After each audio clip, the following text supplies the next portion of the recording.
Hola, ¿qué tal? Bienvenido. Yo soy la doctora Lorena Rey, soy parte del equipo docente de la tercer cátedra de anatomía de la Facultad de Medicina de la Universidad de Buenos Aires y lo que van a ver conmigo es configuración externa y configuración interna del corazón.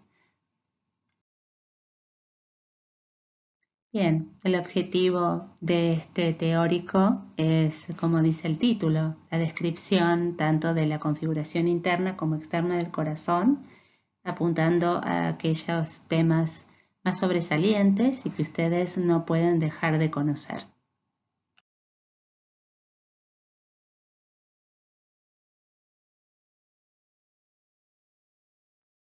Bueno, vamos a utilizar esta imagen para describir la ubicación del corazón.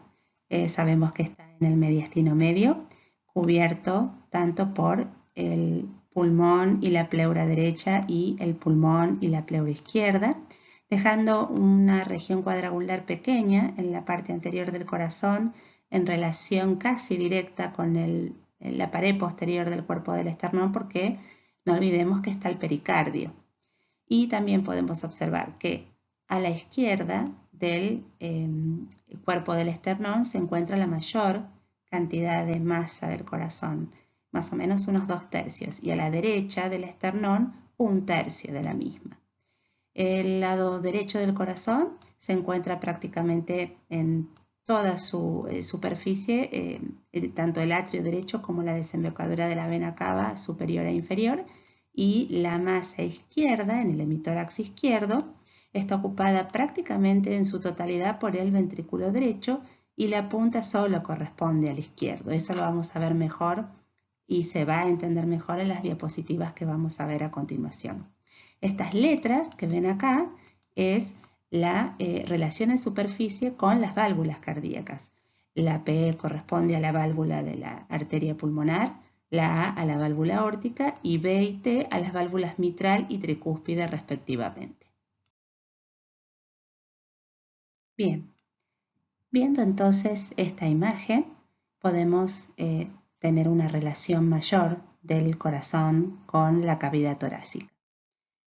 Antes que empecemos a describir, debemos conocer que el corazón tiene una forma geométrica de tipo piramidal, que tiene dos caras laterales, una cara anterior, una inferior, una cara posterior o base, y como toda pirámide tiene una punta. Si nosotros trazamos dos líneas imaginarias, una que pasa a nivel de la línea medio clavicular y otra que lo hace en forma transversal por encima del sexto cartílago costal a nivel del quinto espacio intercostal. Por dentro de la intersección de ambas líneas observamos la punta del corazón. El corazón tiene una disposición oblicua dentro de la cavidad torácica. Si entonces utilizamos una línea imaginaria que va desde la punta del corazón hacia atrás, vamos a ver en esta imagen, atravesando el centro de la base o cara posterior del corazón, va a atravesar, si tenemos en cuenta el eje longitudinal de la escápula, una región central de la misma, estamos hablando de la escápula derecha, y esta línea imaginaria va a pasar por el centro de la misma. Si lo vemos desde una vista oblicua, donde sacamos el cuerpo del esternón, las costillas del lado derecho, incluso algunas del lado izquierdo, y volvemos a utilizar esta misma línea imaginaria, vemos que desde la punta del corazón, atravesando la pared posterior y llegando hasta la región central de la escápula, nos permite visualizar que la disposición del corazón dentro del tórax es oblicua, es decir, la punta mira hacia abajo, hacia la izquierda y hacia adelante, mientras que la cara mira hacia atrás, hacia la derecha y hacia arriba. Dijimos entonces que el corazón tenía una forma geométrica. Bueno, no es precisamente lo que uno espera ver del corazón, pero vamos a ubicarnos con esta imagen que nos permite ver lo que denominamos base, que acá se pintó de negrito y se resalta, sería la cara posterior del corazón. Después la vamos a ver bien en cada una de las diapositivas que están a continuación del teórico. Después tenemos una superficie anterior, también denominada cara anterior. Como ya hemos visto y he dicho, vamos a marcar las superficies laterales, que en este caso sería la superficie pulmonar izquierda, la superficie pulmonar derecha, la cara inferior. Vamos a comenzar con la cara anterior o esternocostal. Esternocostal por la relación que tiene precisamente con el esternón y las costillas. Vemos del lado izquierdo una imagen, ¿sí?, que corresponde a un dibujo donde vemos grasa epicárdica, vasos coronarios y un repliegue del pericardio fibroso. En el caso del preparado no tenemos ninguna de estas estructuras, solamente músculo cardíaco. Cuando empezamos a escribir desde la cara anterior o esternocostal, el lado derecho va a corresponder prácticamente a una sola estructura de la aurícula derecha, que es la orejuela derecha. La orejuela derecha tiene una forma triangular con una base ancha y un borde liso, prácticamente no tiene ni mamelones ni festones. Y también tenemos el borde derecho. ¿Y por qué puse entre paréntesis surco terminal? El surco terminal es un pequeño repliegue que corresponde a una estructura interna que es la cresta terminal. Es una estructura de la orejuela derecha que lo vamos a ver más adelante, tiene que ver con características embriológicas y que desde el lado externo se denomina surco terminal. Es muy difícil verlo en corazones humanos, no así en corazones de mamíferos cuadrúpedos. Pero bueno, sepan que el borde derecho pueden encontrar este surco que se denomina terminal. Otra cosa que vemos es el borde inferior. El borde inferior, que tiene el nombre de borde agudo, habíamos visto cuando estuvimos viendo la imagen piramidal del corazón, su estructura geométrica, que se denominaba así porque entre la cara anterior y la cara inferior o diafragmática formaban un ángulo de entre 0 y 90 grados, un ángulo más o menos de unos 45 grados, que sería el borde más definido del corazón, porque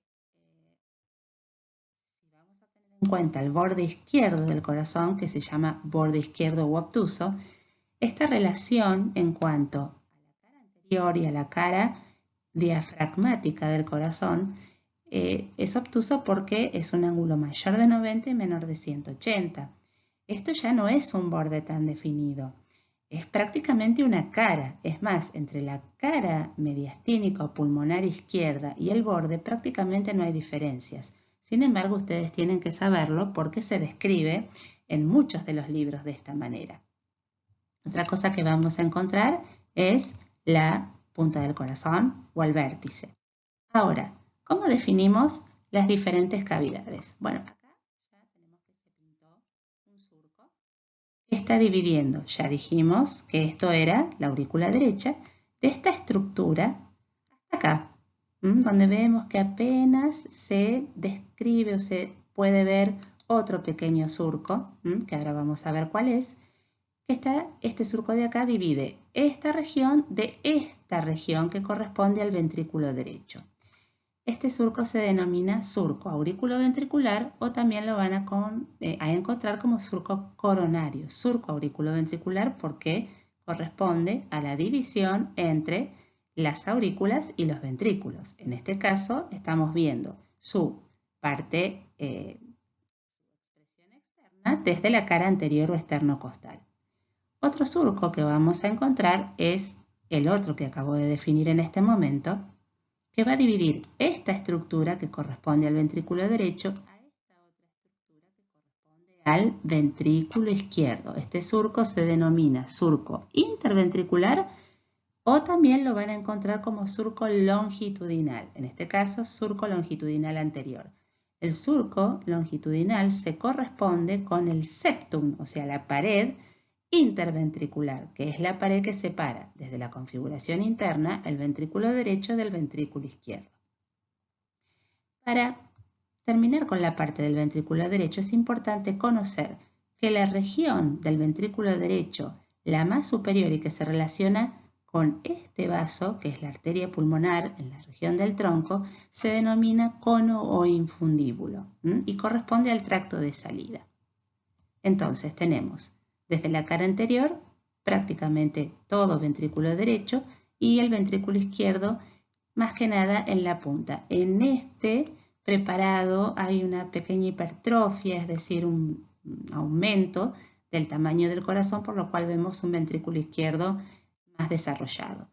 Lo último que vamos a ver formando la cara anterior o esternocostal del corazón es esta estructura de tipo festoneada o mamelonada que corresponde a la orejuela izquierda, ¿sí? Acá, bueno, salió la arteria pulmonar y salió la aorta también, y esta es la orejuela izquierda. Algo que quiero que presten atención en la aorta es que ustedes siempre hablan de la aorta a la izquierda, y es real, pero lo que está a la izquierda es la aorta descendente, porque a la altura del plano valvular, la aorta ascendente cuando emerge del ventrículo izquierdo se encuentra a la derecha y por detrás de la arteria pulmonar. Con todo esto terminamos de ver todas las estructuras que corresponden a la cara anterior o esternocostal del corazón. Bueno, ahora utilizando un preparado perteneciente a la cátedra vamos a tratar de definir estructuras de la cara anterior o esternocostal como habíamos visto anteriormente. Si vemos, empezando desde la derecha, ¿sí? Esto es inferior, esto es izquierdo y esto es superior. Lo que podemos ver acá, si ven bien, es esta estructura de base ancha y de tipo triangular que corresponde a la orejuela derecha. Acá vemos estructuras que son del pedículo, que son venas pulmonares. Lo que vemos por acá abajo, ¿sí? Y por acá arriba es la desembocadura de las venas cavas. Vena cava superior, desembocadura de la vena cava inferior. ¿Qué más vamos a poder visualizar? Dijimos que había un surco entre la aurícula derecha y el ventrículo derecho. Este surco corresponde al surco coronario o surco auriculoventricular, ¿sí? Anterior. Y hay algo importante. Acá sí tenemos un vaso. El vaso que discurre por este surco es el vaso coronario o la arteria coronaria derecha. Por eso es más fácil identificar surcos cuando los vasos están presentes. Dijimos que acá estaba el borde inferior o agudo del corazón. Ven que es un poco más definido, ¿sí? Entre el ventrículo derecho y el ventrículo izquierdo. Acá pueden ver que el ventrículo izquierdo no forma mucha superficie de la cara anterior o esternocostal, ¿sí? Prácticamente lo único que vemos es la punta o vértice, que la punta o vértice del corazón siempre está formada por el ventrículo izquierdo. Entonces, esto corresponde a lo que llamamos surco longitudinal anterior o surco interventricular, por el que discurre una arteria que es una rama de la coronaria izquierda, denominada descendente o interventricular anterior. En una foto que vamos a ver en unas diapositivas más adelante se va a ver mejor. ¿Cómo dijimos que se llamaba? El tracto de salida del ventrículo derecho. Acá está el tronco de la arteria pulmonar, cono o infundíbulo.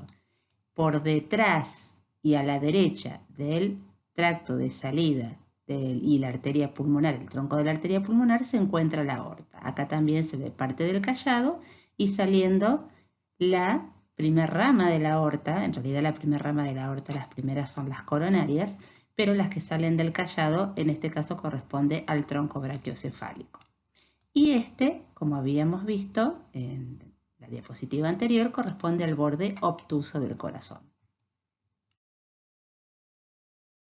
Este es el mismo preparado que estábamos viendo en la diapositiva anterior y lo que quise hacer es ir girándolo desde anterior, dando vuelta para el lado obtuso del corazón, ¿sí? Yendo para la cara diafragmática y hacia la base del corazón. Entonces, esto que veo acá es la orejuela derecha, con el surco coronario o auriculoventricular por donde discurre la coronaria derecha, una rama de la coronaria derecha que se denomina marginal derecha, porque también la arteria coronaria izquierda puede dar una marginal izquierda, se llama marginal porque recorre el borde agudo del corazón, y a medida que voy corriendo, voy llegando, ven, para la foto que está a su derecha, al surco interventricular. Lo ven un poco roto acá porque en realidad cuando uno quiere ver la estructura interna del corazón, uno de los cortes se hace a nivel del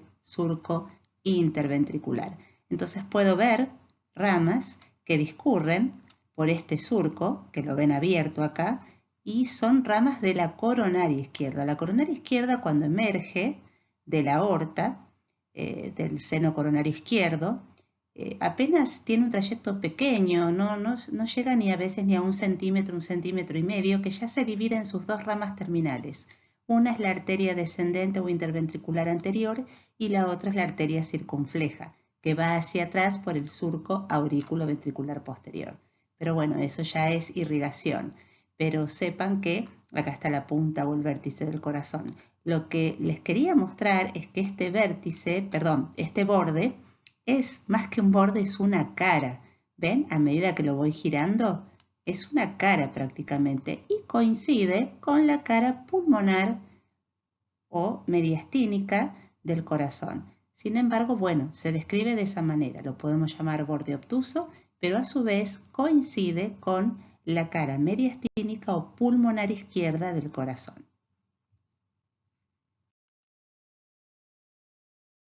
Bien, entonces seguí girando el preparado y llegué hasta la cara mediastínica o pulmonar izquierda.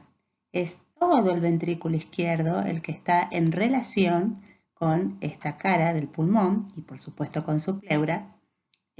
También recuerden que está el pericardio, ¿sí? Y también esta estructura que dijimos que era de tipo festoneada o mamelonada, que tiene una inserción en la aurícula izquierda por un pedículo angosto, no es de base ancha como la orejuela derecha, y por supuesto corresponde a la orejuela izquierda. A esto también es lo que denominamos borde obtuso, ¿sí? Así que, como dijimos anteriormente, si bien se solapa el borde y la cara, se describen las dos, ¿sí? Tanto el borde obtuso como la cara mediastínica o pulmonar izquierda del corazón. Bien, hablamos ahora de la cara inferior o diafragmática del corazón. La cara diafragmática en realidad es esta zona, como vemos acá en el dibujo, y esta zona, como vemos acá en el preparado anatómico. La región que vemos hacia superior es en realidad la base o cara posterior del corazón, que la vamos a ver más adelante, pero aprovecho esta imagen porque quiero mostrarles una cosa más que también es importante. En realidad, cuando vemos la cara posterior o base del corazón, ¿sí? Encontramos estructuras como por ejemplo esta, que es la principal, que acá se ve mucho mejor, pero es la aurícula izquierda. Se ve una pequeña porción en el preparado. Y la desembocadura de un gran vaso, en este caso en el atrio derecho, que corresponde a la vena cava inferior. Esta línea entrecortada, amarilla, es una representación de lo que es el septum interauricular. Esto es lo que quiero representar con esta sigla acá, que es esa pared desde el lado interno que divide la aurícula derecha de la aurícula izquierda, ¿sí? La derecha de la izquierda. Y si vamos a hablar de la cara diafragmática, vamos a tener dos estructuras, simplemente. Son el ventrículo izquierdo y el ventrículo derecho, separados por lo que ya conocemos, que era el surco interventricular o surco longitudinal. En este caso, le vamos a denominar surco interventricular o longitudinal inferior porque lo estamos viendo desde la cara diafragmática, que es la que está en relación con el centro frénico del diafragma. Sepan que aunque le pongamos anterior, posterior, inferior, nos estamos refiriendo siempre desde la configuración externa de la misma pared o septum que divide estructuras o de surcos que dividen cavidades, como es el caso del surco aurículo-ventricular, que en este caso no es una pared, sino que está dividiendo estructuras o cavidades, como por ejemplo, en este caso, esto que vemos acá, esto que divide los atrios de los ventrículos, y como se denominaba, era el surco aurículo-ventricular, en este caso posterior. Lo habíamos visto desde la cara anterior y ahora vemos los de la cara posterior o cara diafragmática. Esta cruz que apareció es porque si vemos la intersección entre el surco interauricular, el interventricular o longitudinal y el aurículo ventricular, se forma como una crucecita. A esto lo van a encontrar en los libros como la cruz del corazón. La cruz del corazón es importante porque es al nivel donde también vamos a encontrar el nodo aurículo-ventricular, que está en relación con la aurícula derecha también, ¿sí? Que lo vamos a ver desde la configuración interna. Pero cuando hablamos de cruz del corazón, estamos relacionándolo desde la configuración externa con la existencia a ese nivel del nódulo auriculoventricular. El nódulo auriculoventricular forma parte del sistema cardionector o sistema de conducción del corazón, que es aquel que le da automaticidad al mismo, es decir, que le permite que se contraiga por él mismo. Y una cosa más que le quiero mostrar en esta diapositiva es lo que denominamos seno coronario. El seno coronario es una estructura que recoge el drenaje venoso del corazón, recorre la región izquierda del surco auriculoventricular inferior o posterior para ir a desembocar en la aurícula derecha. No todo el drenaje del corazón va directamente al seno coronario, pero sí en su gran mayoría. Entonces, si bien vimos la cara diafragmática, aprovechamos para ver también la importancia que tiene la cruz del corazón. Continuamos con la siguiente diapositiva. Viendo un preparado de la cátedra, vemos lo que veníamos visualizando hasta ahora en las diapositivas anteriores, que es la cara diafragmática. Esto es izquierdo, esto es derecho. Acá vemos parte de lo que es la cara posterior o la base del corazón y también podemos visualizar la aorta descendente. Del lado izquierdo vemos la masa ventricular izquierda y del lado derecho la masa ventricular derecha. Siempre la masa ventricular izquierda en la cara diafragmática es mayor que la derecha. Y los surcos es mucho más fácil, dijimos, cuando estaban ocupados por las arterias. En este caso, el surco coronario, inferior o posterior, se encuentra en la coronaria derecha, que viene desde la cara anterior, pasa por el borde agudo del corazón y va hacia la cara inferior, dando ramas a través del surco longitudinal o interventricular posterior. Estas ramas se denominan arterias interventriculares o descendentes posterior, ¿sí? Y digo posteriores porque parece estar compartiendo la irrigación de esta zona ramas provenientes de la arteria circunfleja que viene del otro lado, ¿sí? Estas ramas, ¿sí? Que también van por el surco interventricular y provienen como ramas de la arteria circunfleja que discurre por el otro lado, por el lado izquierdo del surco auriculoventricular o coronario, provenientes de la coronaria izquierda. Dijimos que la coronaria izquierda tenía dos ramas terminales, la descendente anterior y la circunfleja. Cuando hablamos de irrigación, nos vamos a otro tipo de temas, así que solamente vamos a dejar hasta acá porque hay un tema que es dominancia y lo vamos a ver cuando podamos hablar de irrigación cardíaca, si no nos extendemos demasiado ya de lo que estamos viendo en este teórico. Continuamos con la siguiente diapositiva. Nos dedicamos ahora a la cara posterior o base del corazón. Es importante cuando hablamos de base diferenciar de la base de la que hablan muchos otros libros, que es la base ventricular. Cuando en algunos libros hablan de base ventricular, no es esta que es la cara posterior del corazón, sino que es la que describen cuando se sacan los atrios para poder ver los anillos auriculoventriculares, tanto el anillo mitral como el tricuspidio, y la emergencia en el plano valvular, si bien no están en el mismo plano, de los grandes vasos, de la aorta y del tronco de la arteria pulmonar. En este caso, cuando hablamos de configuración externa, la base del corazón es la cara posterior, no es la base ventricular. La vamos a ver en otras diapositivas para que sepan cuál es la diferencia.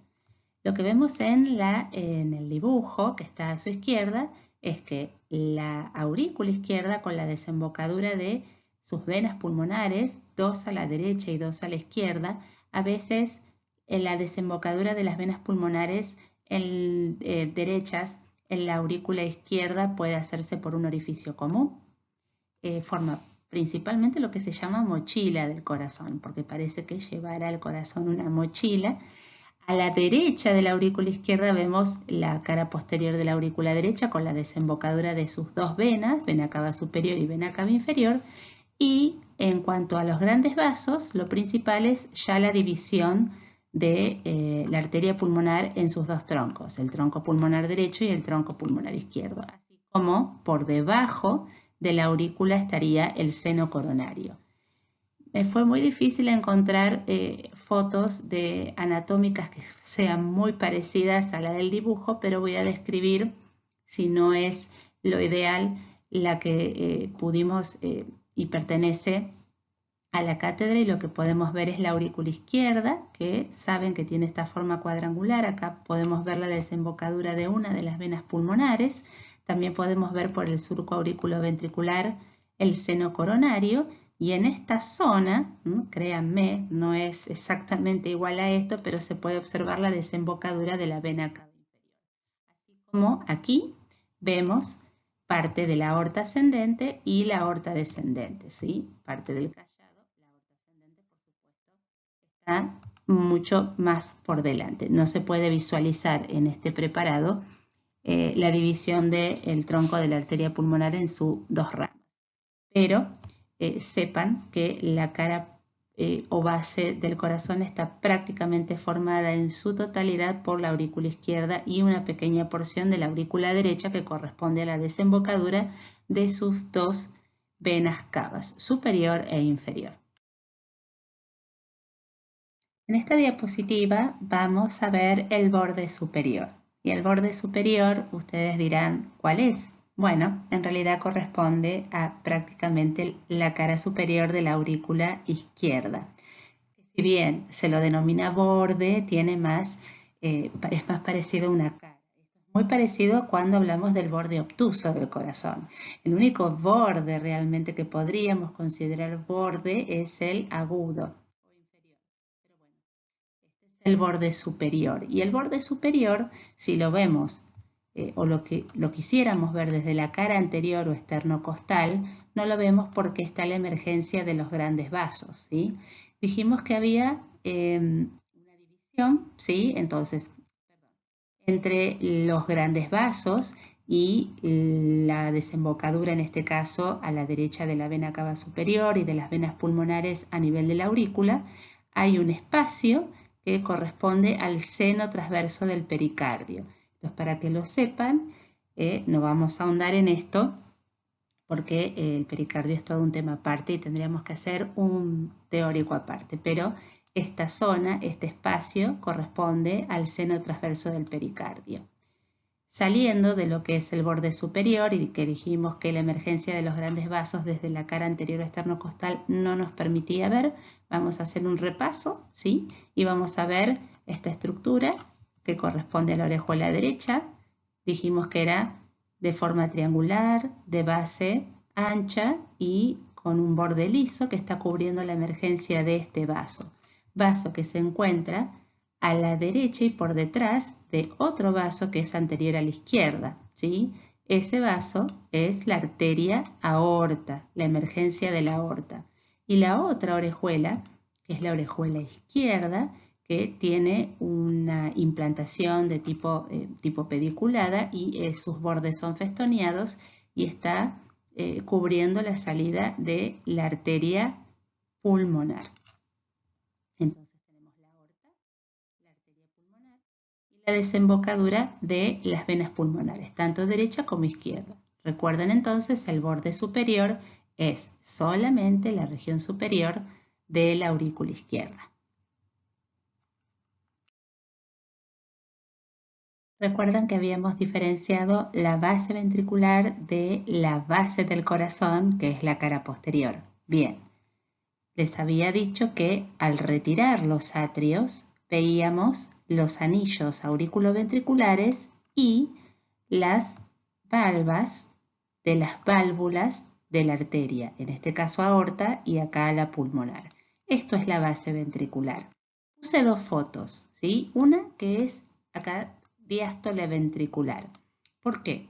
En la diástole es cuando se relajan los ventrículos y permite el ingreso de la sangre proveniente de las aurículas, que permite el llenado de ambos ventrículos para que después la sangre salga en sístole, ¿sí? En la contracción, por las arterias respectivas. Del ventrículo izquierdo va a salir la aorta, del ventrículo derecho sale la pulmonar.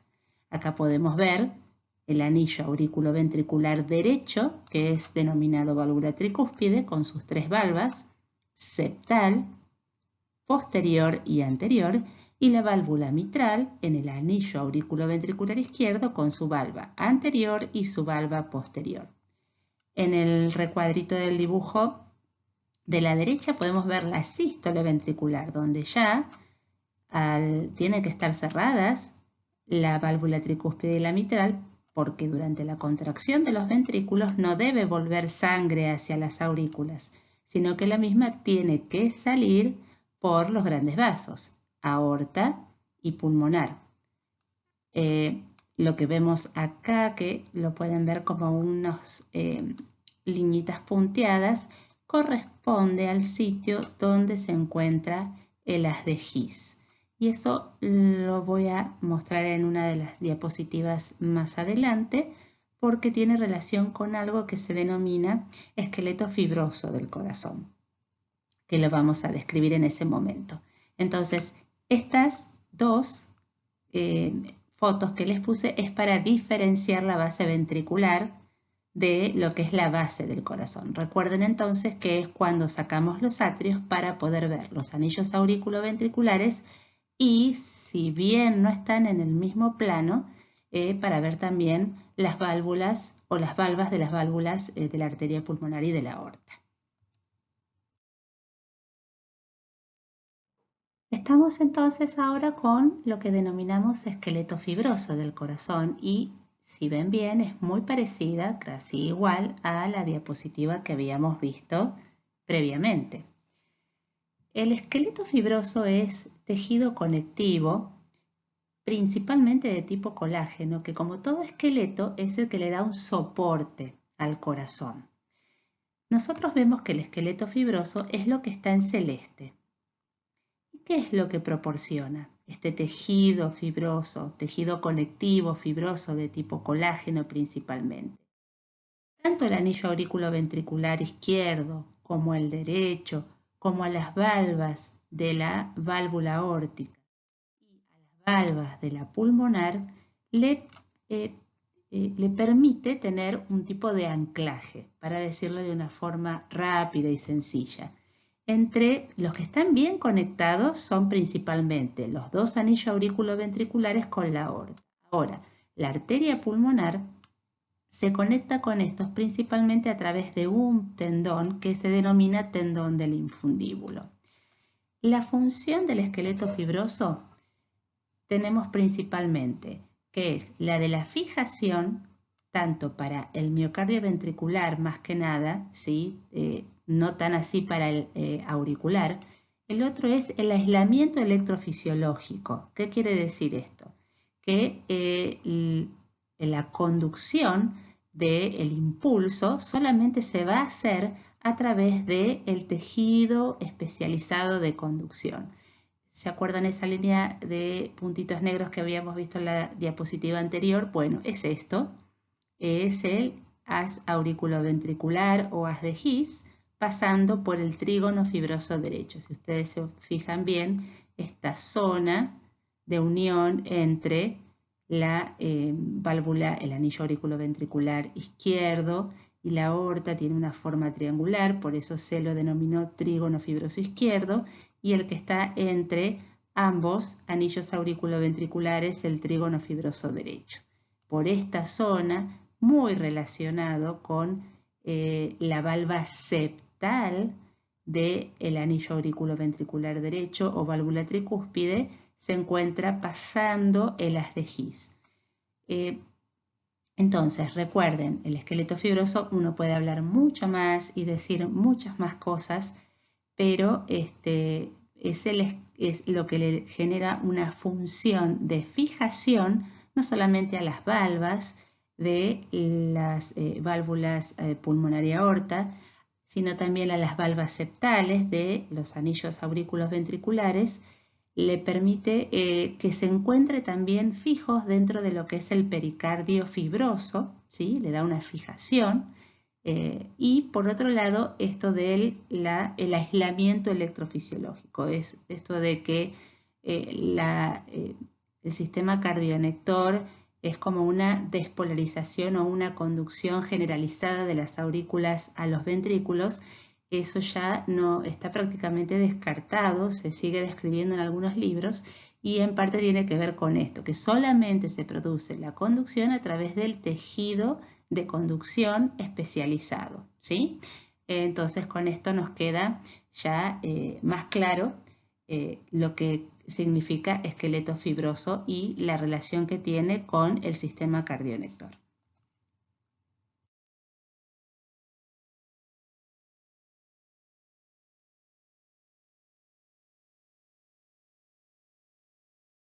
Culminamos la configuración externa y comenzamos con la configuración interna, comenzando con la aurícula derecha.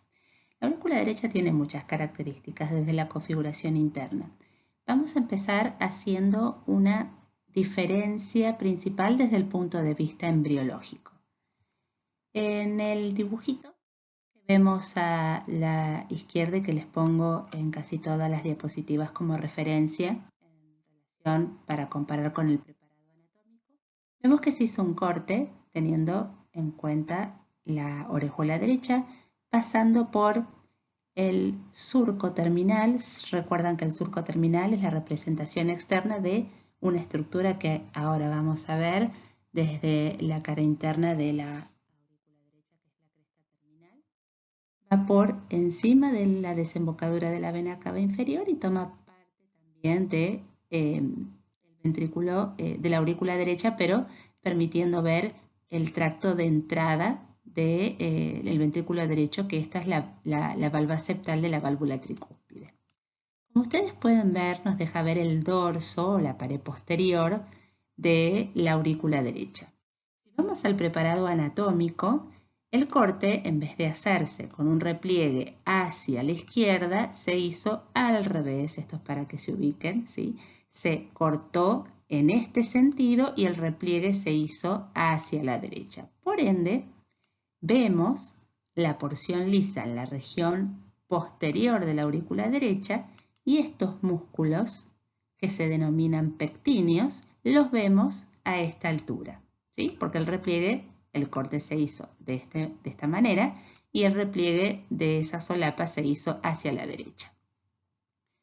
Vemos una porción lisa y una porción trabeculada. La porción trabeculada está formada por músculos que se denominan pectíneos, que después vamos a ver cuáles son las características de los diferentes músculos que podemos encontrar en el corazón, y esto es así porque tienen diferente origen embriológico.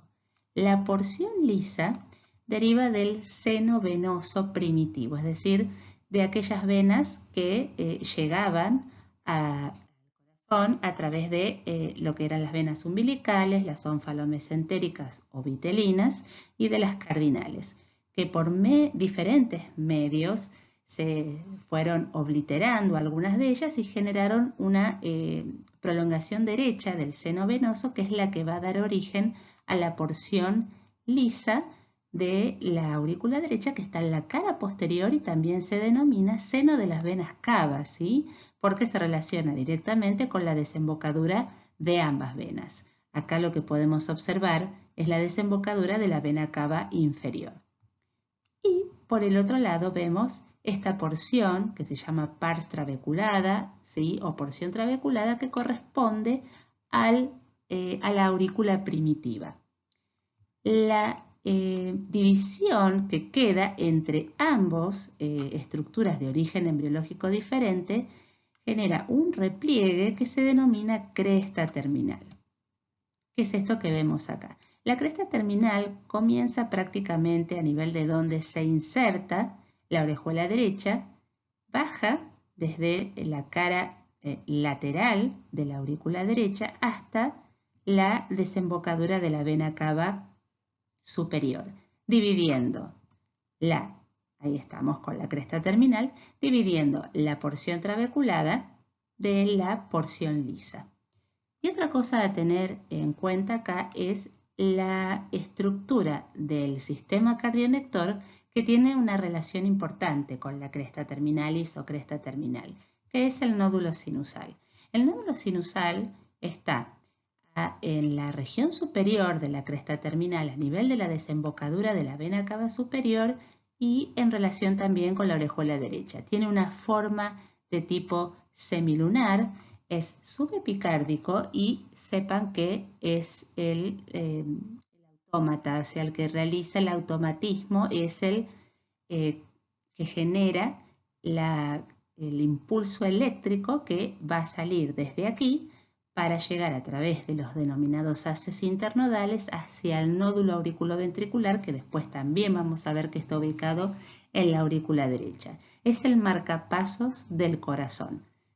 Yo le estoy diciendo dónde están ubicados anatómicamente las diferentes estructuras que conforman el sistema cardionector, pero no nos vamos a detallar demasiado en eso porque es también un teórico aparte. Pero lo importante es que ustedes sepan anatómicamente dónde tienen que buscar el nódulo sinusal.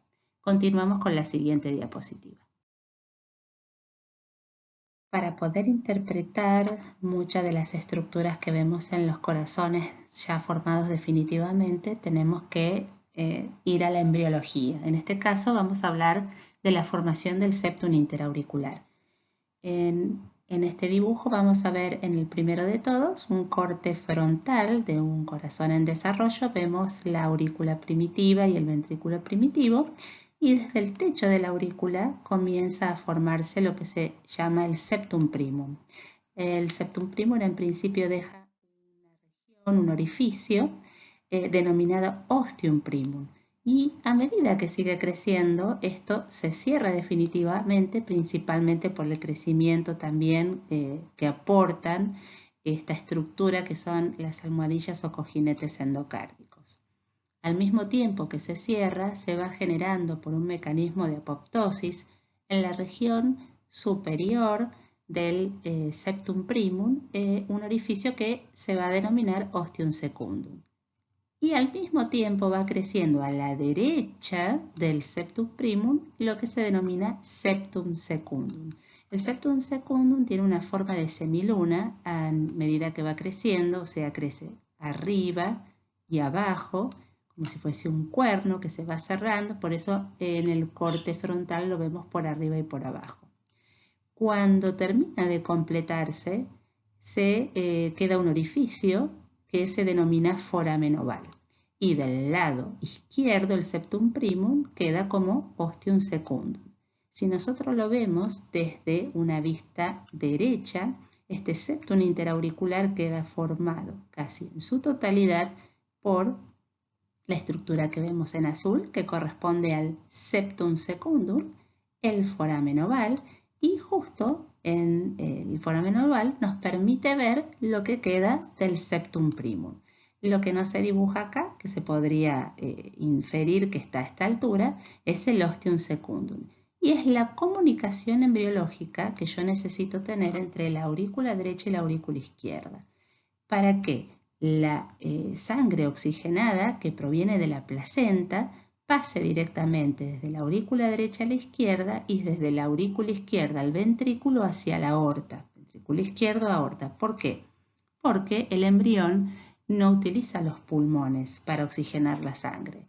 Ahora, una vez que cambia la circulación sanguínea en el recién nacido, esto se cierra, entonces pasa a denominarse en el corazón definitivo fosa oval, que es lo que vamos a ver en las diapositivas siguientes. Igual, ahora vamos a ver un pequeño video que yo en realidad está bajado de internet cuando comienza. Lo pueden ver, incluso está en inglés, pero yo lo pasé a castellano para que ustedes lo puedan entender mejor. Y es un resumen rápido y una versión tridimensional de lo que les acabo de explicar. Y es para que lo puedan visualizar mejor. Desde el techo de la aurícula primitiva se empieza a formar el septum primum, que en principio va a dejar el ostium primum. Una vez unido a los cojinetes endocárdicos, se empieza a formar por un mecanismo de apoptosis el ostium secundum. Y a la derecha del septum primum crece de manera semilunar y hacia abajo el septum secundum, dejando lo que se denomina foramen oval y permitiendo la comunicación entre la aurícula derecha y la aurícula izquierda.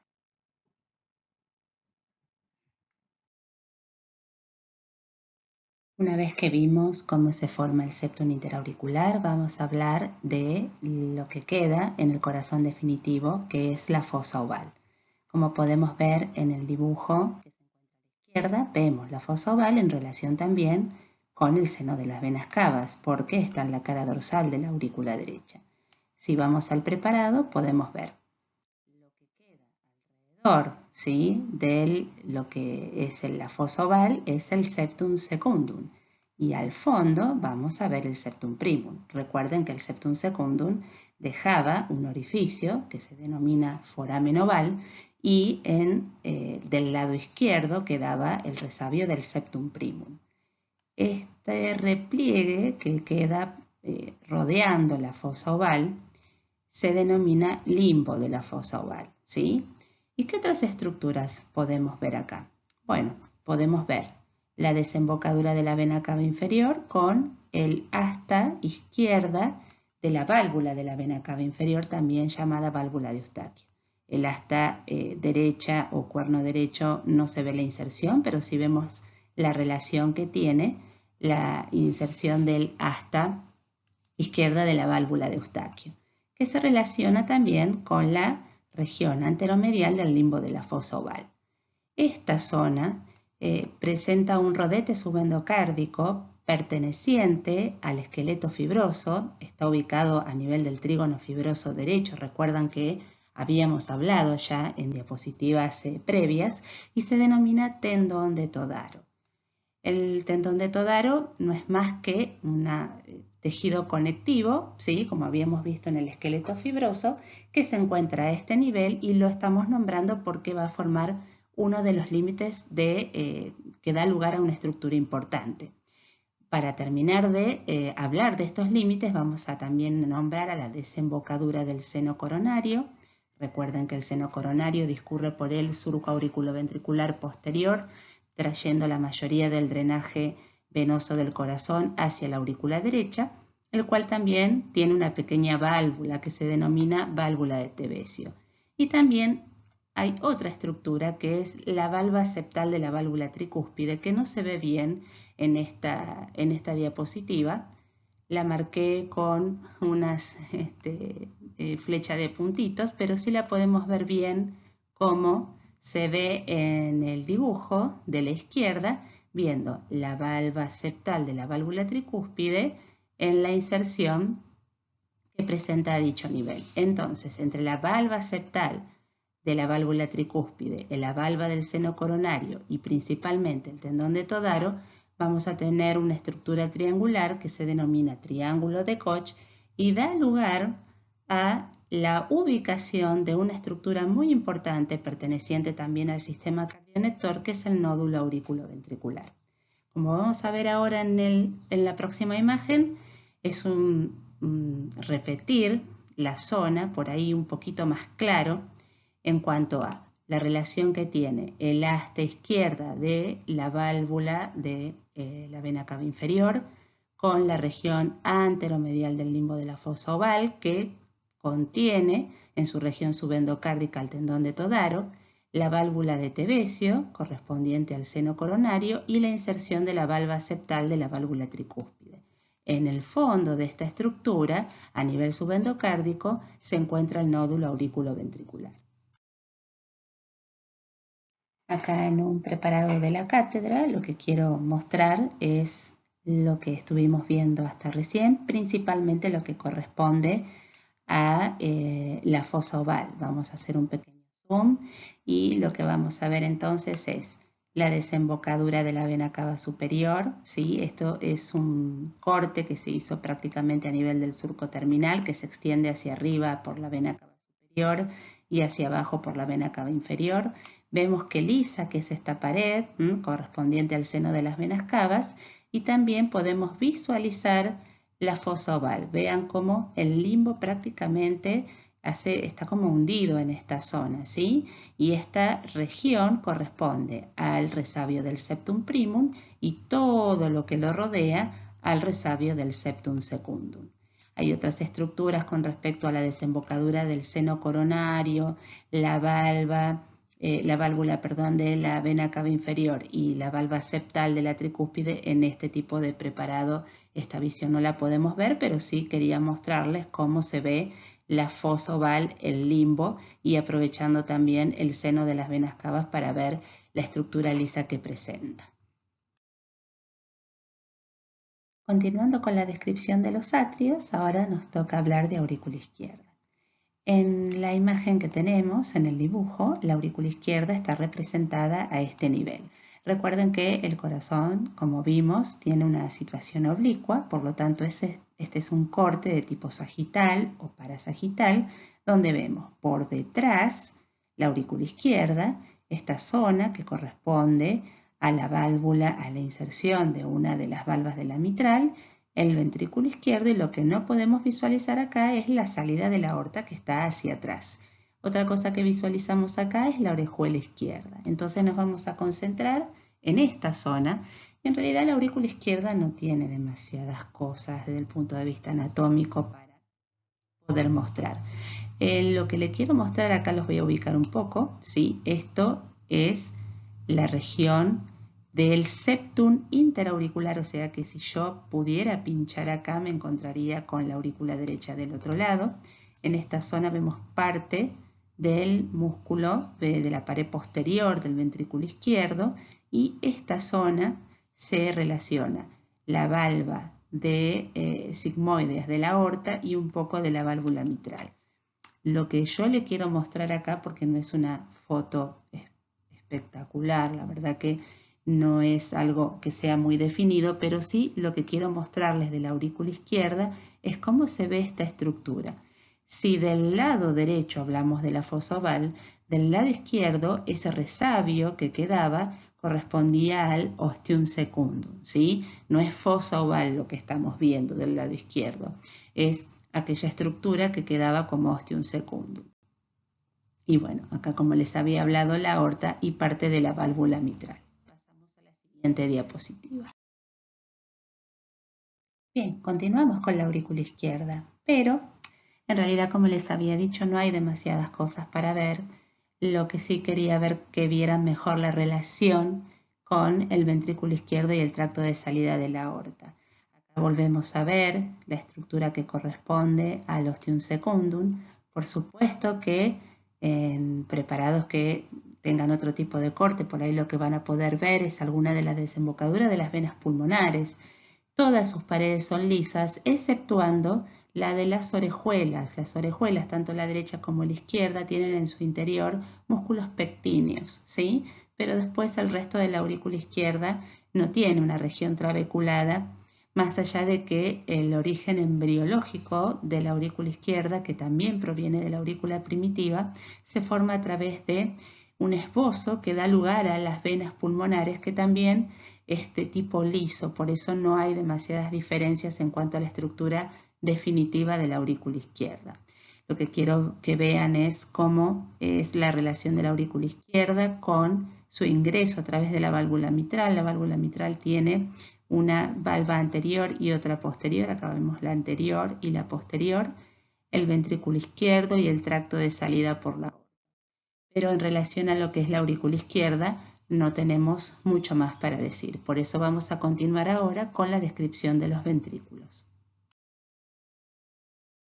Bien, antes de comenzar a hablar de las características internas de los ventrículos, vamos a hablar de las características de ciertos músculos que vamos a encontrar en los mismos. Si bien hay algunos tipos de músculos que se encuentran en las aurículas, algunos músculos son específicos a nivel ventricular. El primero de ellos, también denominados músculos de primer orden, son los que se llaman músculos papilares. El músculo papilar tiene una característica importante, que es que por su base está en relación con la pared ventricular, hace una protrusión y su borde libre tiene estructuras que se denominan cuerdas tendinosas.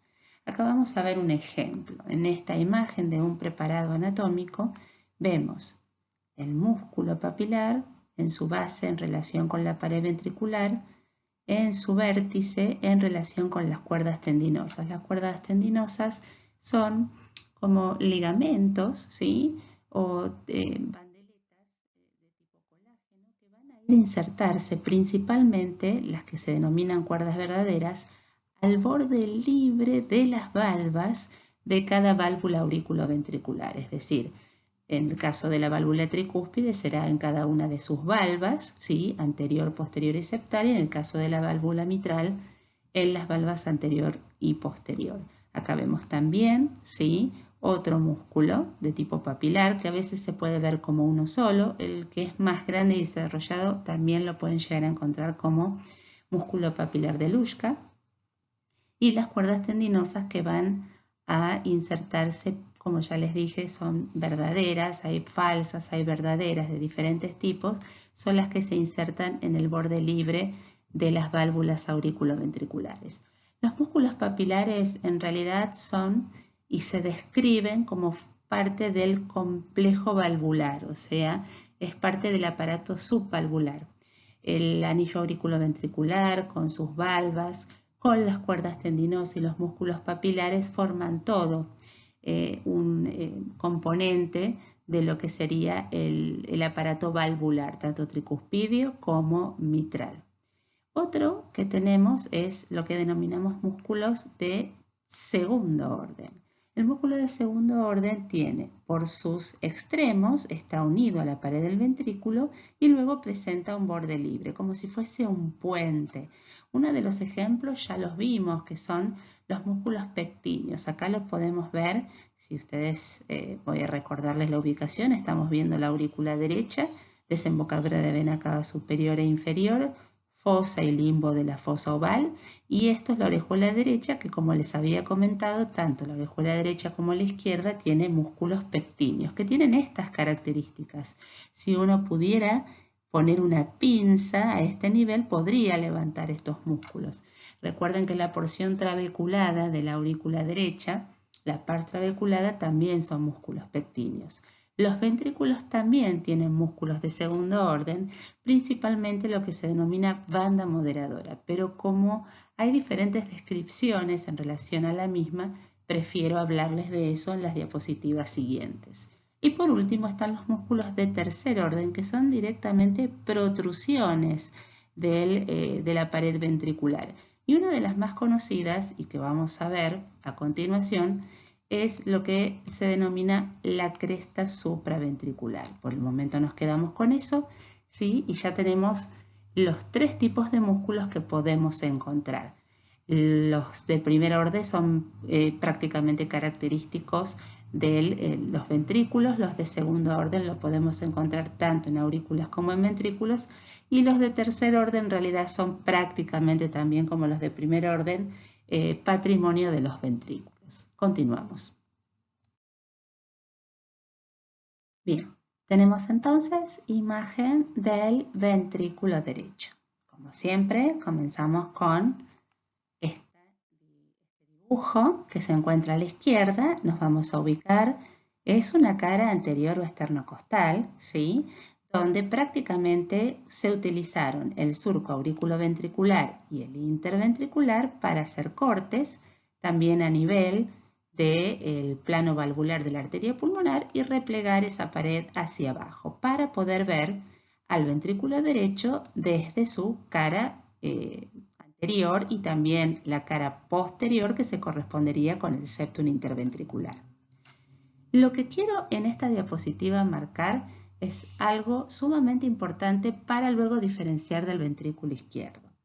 Voy a poner dos líneas imaginarias ahora mirando el preparado. En el preparado anatómico, acá también tenemos parte disecada de la aurícula derecha, pero nos vamos a concentrar a este nivel.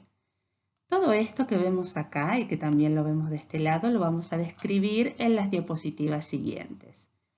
Lo que quiero mostrarles es, desde el lugar de entrada, ¿sí? Saben que el anillo auriculoventricular o válvula tricúspide es por donde va a pasar la sangre que luego va a salir por la arteria pulmonar hacia los pulmones.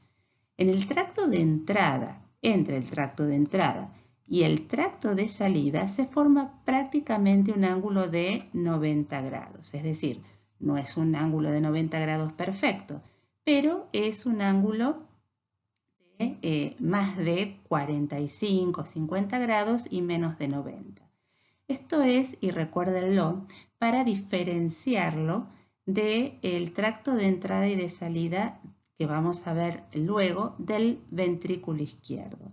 ¿Y esto a qué se debe? Se debe a que hay una estructura muscular, ¿sí? Que se ve mejor acá, por eso la estoy marcando de este lado, pero también la puedo marcar de este lado, que hace que esté dividida la válvula de la arteria pulmonar del anillo auriculoventricular derecho o tricúspide, cosa que no sucede en el ventrículo izquierdo y que lo vamos a ver más adelante. Una vez que tenemos esto en cuenta, ahora sí vamos a pasar a describir las estructuras internas que tiene el ventrículo derecho. Hablamos entonces de las características internas del ventrículo derecho y el ventrículo derecho tiene bastantes músculos, tiene todos los tipos de músculos y no es compleja su descripción, sino los nombres que a veces le ponen los diferentes autores a las mismas estructuras. Estamos viendo el mismo dibujo que habíamos visto en la diapositiva anterior y vamos a usar la misma foto del diapositiva anterior pero agrandada. ¿Qué es lo que vamos a empezar a describir en un principio? Lo que ya habíamos hablado previamente, que es la descripción de los músculos papilares. Los músculos papilares son músculos de primer orden, entre los cuales en el ventrículo derecho tenemos tres. Se describe el músculo papilar septal, el músculo papilar anterior y el músculo papilar posterior. Si bien lo describimos de esa manera, vamos a empezar a mostrarlos en el preparado. El músculo papilar septal también se denomina músculo papilar del cono. Acá aparecen los músculos papilares posteriores, y digo los porque generalmente se presentan no como uno único, sino como varios pequeños, y el más prominente y único, visible, el músculo papilar anterior, que es el que también se denomina músculo papilar de Luschka. En el caso del músculo papilar septal o del cono, es un músculo inconstante, puede no estar y prestar inserción a la valva, ¿sí? A las valvas de la válvula auriculoventricular, otras regiones de la pared ventricular sin tener que ser necesariamente el músculo papilar septal. Se ha visto que puede ser inconstante. No así el músculo papilar anterior y el músculo o los músculos papilares posteriores. Como pueden ver, acá están todas sus características, ¿sí? Vamos a centrarnos en el músculo papilar anterior, que es el más fácil de ver. La base, acá también estamos viendo, ven en el dibujito, estamos viendo exactamente lo mismo. La base en relación con la pared ventricular, el borde libre con las cuerdas tendinosas, ¿sí? Acá vemos exactamente lo mismo, que van hacia el borde libre de las valvas. En este caso, anterior posterior y septal, ¿sí? Músculo papilar anterior, no vemos bien acá las valvas, pero vemos los músculos papilares. Las cuerdas tendinosas, las valvas, el anillo fibroso que da inserción al anillo auriculoventricular, en este caso derecho, y el músculo papilar en sí forman parte de lo que es el aparato subvalvular. Bien, una vez que terminamos con la descripción de los músculos papilares, lo que vamos a hablar es de lo que denominamos banda moderadora. La banda moderadora la vemos en el dibujo a este nivel y como pueden ver es lo más parecido a un músculo de segundo orden porque va desde un lugar, tiene una relación muy importante la banda moderadora con el músculo papilar anterior y luego va hacia la pared ventricular donde nos encontramos con una estructura también muscular pero que es de tercer orden porque es una a nivel de la pared ventricular y esto se denominó banda moderadora porque se creyó en algún momento, hace muchos años, que podía moderar la distensión del ventrículo. Sin embargo, no se pudo confirmar esta acción, pero quedó el nombre. Y esta estructura, que es la que ven acá en el dibujo, ¿sí? Que ven que tiene incluso la misma relación con el músculo papilar del cono o músculo septal, se denomina trabécula septomarginal. Y acá vienen los problemas en cuanto a las denominaciones que le dan los diferentes autores. La trabécula septomarginal la van a encontrar también como fascículo arqueado, como bandeleta arciforme o como banda septal. También tienen nombres propios, ¿sí? Pero los epónimos nosotros no los utilizamos demasiado. La trabécula septomarginal para muchos autores es no solamente esta porción, sino también la banda moderadora, o sea que toda esta estructura se denominaría banda moderadora. ¿Por qué es tan importante describir todo esto? Porque por esta estructura, llámese trabécula septomarginal, la región que está como protrusión del ventrículo, y banda moderadora o trabécula septomarginal lo que continúa como músculo de segundo orden hasta la base del músculo papilar anterior, es importante porque por su estructura discurre la rama derecha de las de His. La rama derecha de las de His tiene como una forma de cordón, es bien es pequeña, es delgada, digamos, tiene una forma acordonada y discurre por estas estructuras hasta la base del músculo papilar anterior, donde luego sí va a comenzar a dividirse hacia el resto de los músculos papilares para formar a posteriori lo que se llama la red de His-Purkinje. Esto hablamos de sistema cardionector. Por eso la importancia de describir estas estructuras, más allá de los nombres que le pongamos a cada una de ellas. Nosotros, y cuando digo nosotros, me refiero por ahí a los que hacen cardiología, hablan más de esto conserva el nombre de banda moderadora y se los voy a mostrar después en un pequeño videito para que vean la importancia que tiene porque es una estructura pura y exclusiva del ventrículo derecho. Si yo veo en una imagen, como vamos a ver en un ecocardiograma, la banda moderadora a mí es una de las cosas que me está diciendo que ese ventrículo que yo estoy viendo es derecho. Por eso conservamos el nombre. También dejamos a la trabécula septomarginal con su nombre, pero también se la puede denominar banda septal.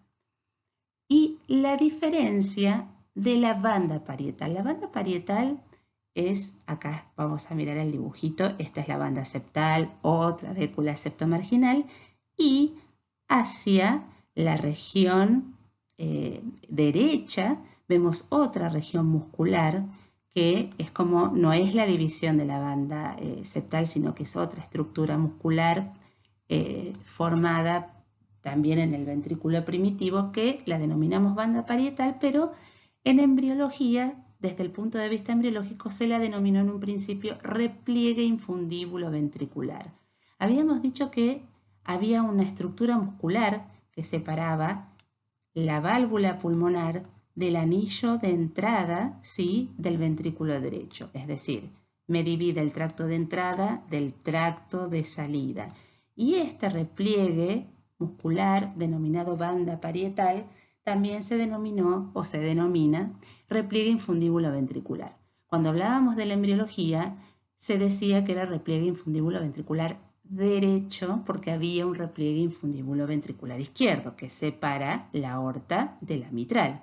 Ese repliegue, el izquierdo, se reabsorbe, desaparece y hace que entre la aorta y la mitral no quede ningún tipo de separación. Por eso van a estar conectados mutuamente y lo vamos a ver cuando veamos ventrículo izquierdo. En este caso, persiste el repliegue infundíbulo ventricular y deja de ser derecho porque pasa a ser único. Y el repliegue infundíbulo ventricular o banda parietal es lo que va a separar, es un músculo de tercer orden, ¿sí? Es una estructura muscular que separa el tracto de salida del ventrículo derecho del tracto de entrada.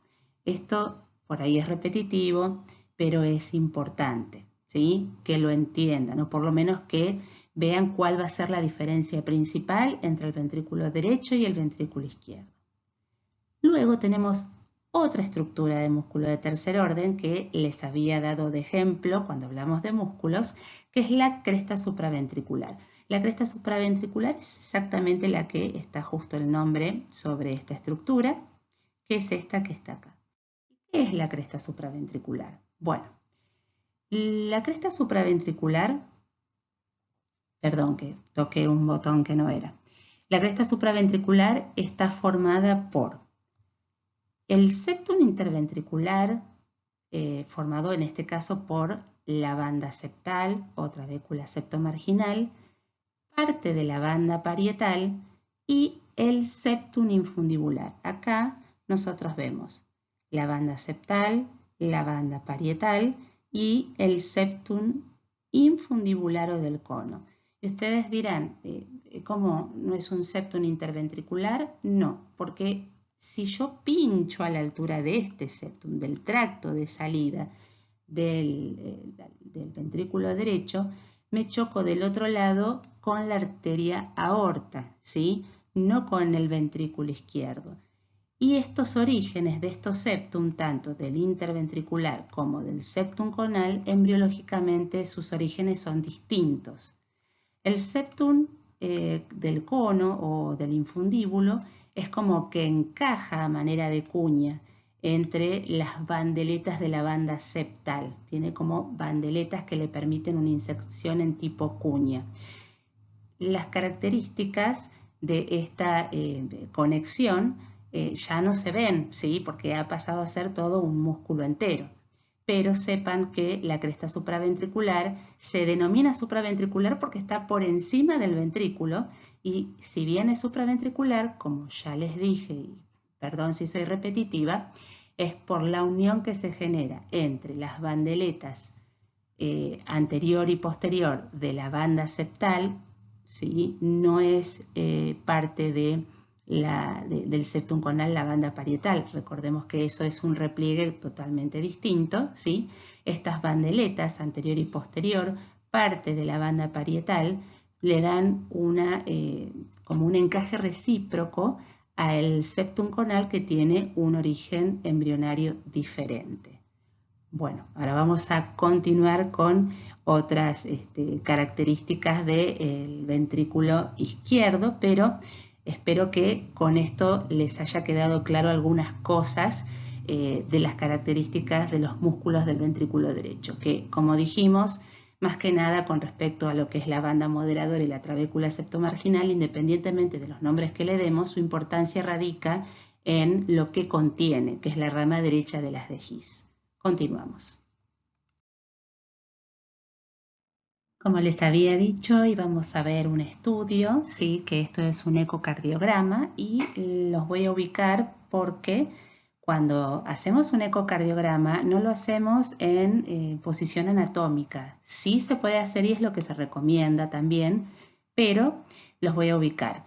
La zona de lo que nosotros vemos a la derecha en realidad corresponde a la parte izquierda, lo que está a su izquierda es derecho, esto corresponde a la punta del corazón, por lo tanto esta es la cara anterior, desde acá yo tengo el transductor sobre el pecho del paciente y esta es la región posterior. Esto es lo que denominamos una imagen de 4 cámaras. Estamos viendo la aurícula izquierda, la válvula mitral con, miren, los músculos papilares con las cuerdas tendinosas.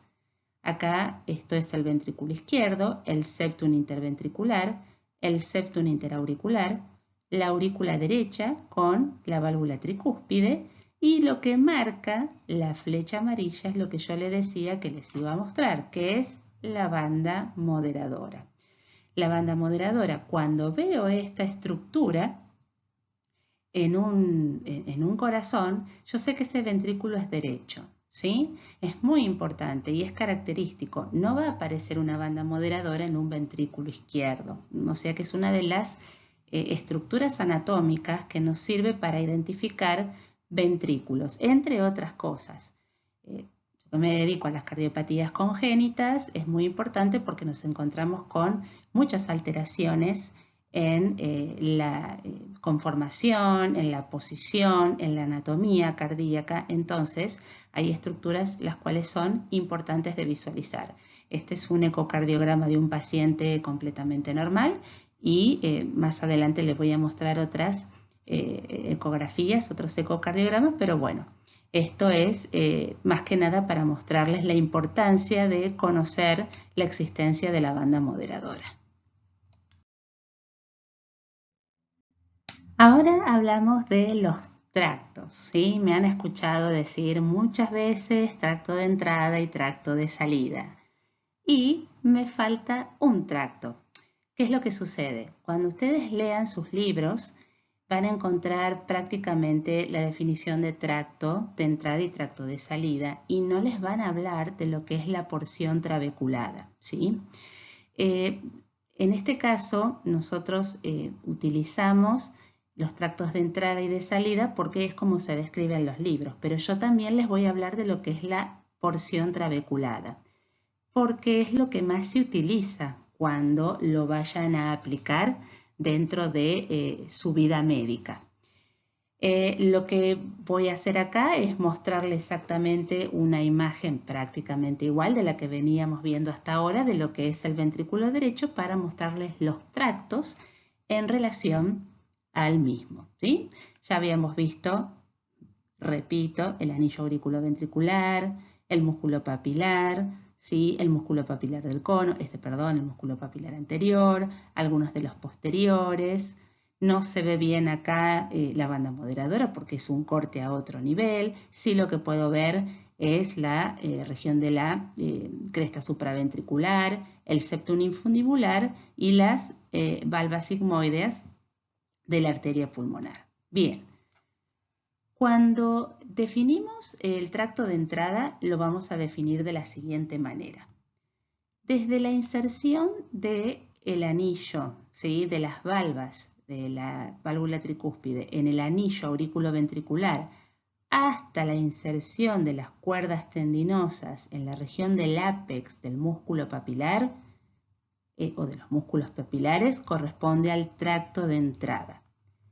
El músculo papilar en sí, los músculos papilares, todos ellos hasta la región de la cresta supraventricular, se denomina porción trabeculada, porque está completa y llena de músculos, ¿sí? Y desde la cresta supraventricular hasta la región donde se encuentran las valvas sigmoideas de la arteria pulmonar es el tracto de salida. Recuerden que a esta zona le denominamos septum infundibular o del cono, como les había explicado ya en diapositivas previas. En este caso, ahí tenemos tracto de salida.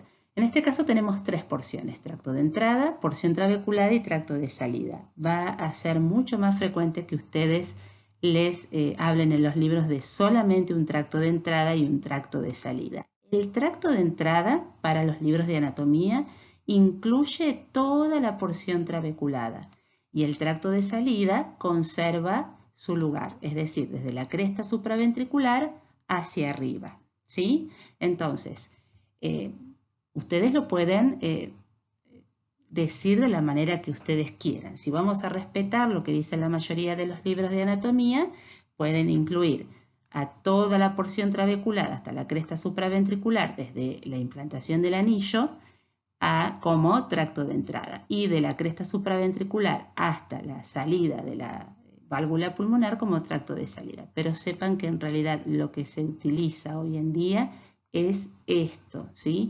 Y tiene que ver también con tiene diferentes orígenes embriológicos. No es una cuestión de capricho, sino que tiene una correlación embriológica también. Seguimos.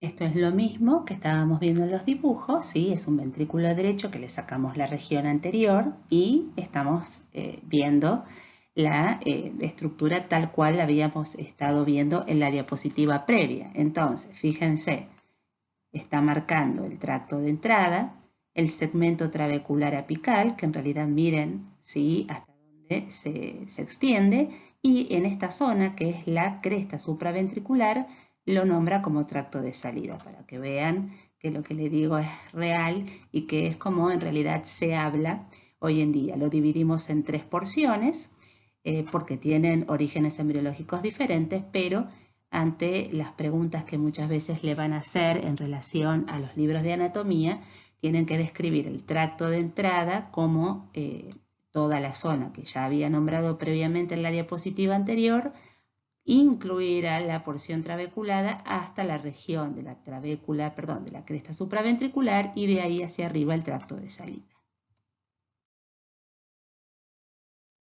Estamos entonces con ventrículo izquierdo ahora, ¿sí?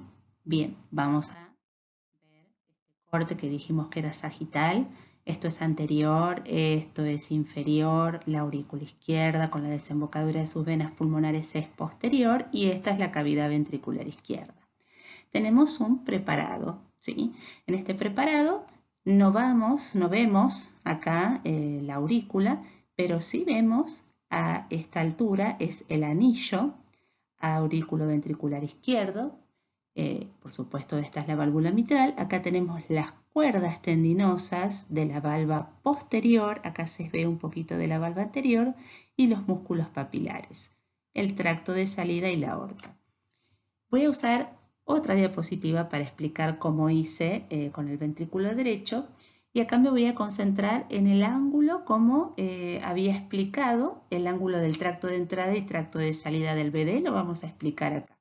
Entonces, si pongo dos líneas que se unen a nivel del ápice del ventrículo izquierdo, van a ver que tanto el ángulo de la línea entre el tracto de entrada y el tracto de salida del ventrículo izquierdo forman un ángulo muy pequeño, ¿sí? Muy agudo. Recuerdan que en el otro era más de 50, 60 grados, o sea, a veces se lo describe como de 90 grados. Y eso era porque estaba esta porción de músculo denominada banda parietal o repliegue infundíbulo ventricular que separaba la entrada del ventrículo derecho, o sea, la válvula tricúspide, de la válvula pulmonar y su tracto de salida. En este caso, vemos que no existe ningún tipo de músculo entre esta estructura, que es la aorta, y esta estructura, que es el anillo mitral. Por ende, acá no hay repliegue infundíbulo ventricular. Recuerdan que les había dicho que al principio, en el desarrollo embriológico, había un repliegue infundíbulo ventricular izquierdo, pero este se reabsorbe. Al reabsorberse, deja en continuidad la aorta, ¿sí?, con la válvula mitral. Por eso el ángulo del tracto de entrada y de salida del ventrículo izquierdo es tan agudo y tan pequeño. Esto es importante. Acá ustedes pueden visualizar la diferencia que hay entre el ventrículo derecho y el ventrículo izquierdo. Ahora vamos a seguir en la siguiente diapositiva describiendo el resto de las estructuras del ventrículo izquierdo. Perfecto. Vamos entonces en esta diapositiva a mostrar algunas características del ventrículo izquierdo que un poco les adelanté en la diapositiva anterior.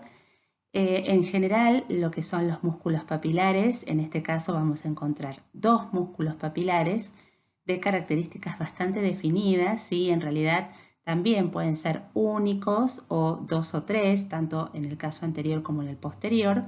Y la válvula mitral es mitral porque son dos, ¿sí? Tenemos una valva anterior y otra posterior. Vamos a empezar a marcar el dibujo como siempre, donde se ha replegado hacia arriba y adelante la pared anterior y parte de la pared lateral del ventrículo izquierdo para poder ver, como ven acá, esto es la valva posterior de la mitral, acá está la valva anterior y la inserción mediante sus cuerdas tendinosas en los músculos papilares. Ver acá también lo que denominamos porción trabeculada, ¿sí?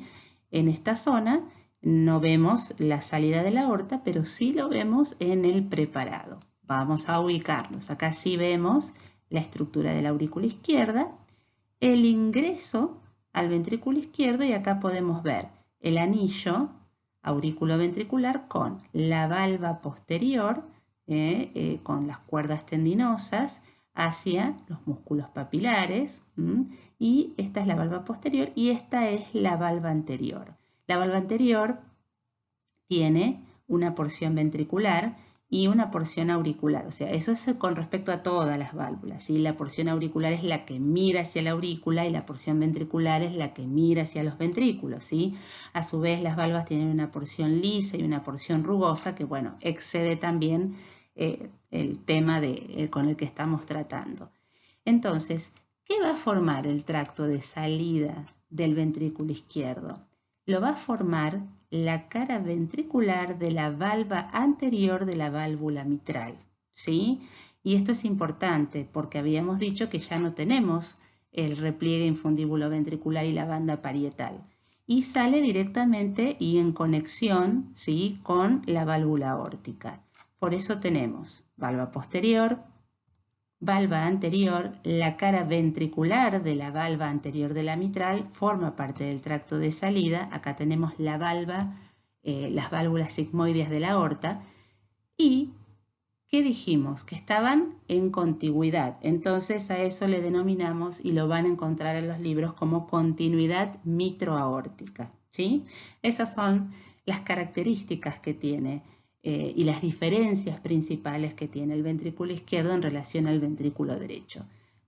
Si ustedes se ponen a pensar por qué no queda el repliegue infundíbulo ventricular izquierdo y se reabsorbe, es sencillo. Si yo tuviese en esta zona un repliegue muscular, ¿sí?, como pasa en el ventrículo derecho, me generaría una obstrucción a la salida del ventrículo izquierdo por las características que tiene este, ¿sí? Entonces, si hubiese una obstrucción acá, generaría un aumento de la presión en el ventrículo izquierdo que haría que este empiece a cambiar su morfología. Por eso no existe este tipo de músculos o repliegues en este nivel.